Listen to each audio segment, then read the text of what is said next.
In today's video, I'm going to teach you how to print on Google Sites. If you've ever tried to print a page from a site you've built and weren't sure where to start, don't worry. This process uses your browser's print feature,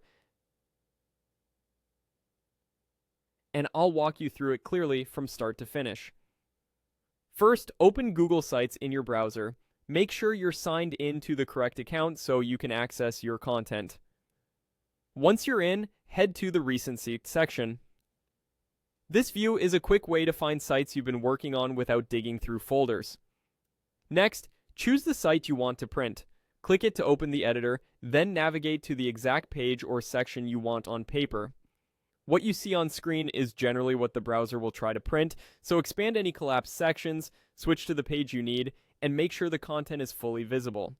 To open the print dialog quickly, remember the shortcut. Press Ctrl+P on Windows or Chromebook. On a Mac, press Command+P. Now, go ahead and press the shortcut to bring up the print preview. This is where you'll confirm how your page will look before committing it to paper.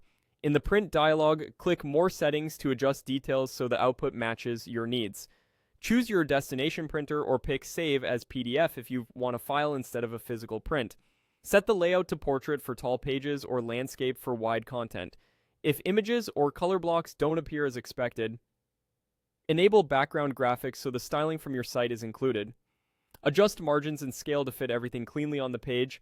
Scale down a little if content is getting cut off, or scale up slightly to improve readability. Turn off headers and footers if you don't want the date, page numbers, or URL printed. If your printer supports it, enable two-sided printing to save paper, and pick color or black and white depending on your needs. Also, choose which pages to print if you only need a specific section. When everything looks good in the preview, click Print. If you selected Save as PDF, you'll be prompted to choose a location on your computer instead. If the preview still looks off, revisit more settings to tweak orientation or scale until it fits just right. That's it. You've opened your site, jump to the right page, use the print shortcut, fine-tune the settings, and printed with confidence. Thanks for watching, and happy printing.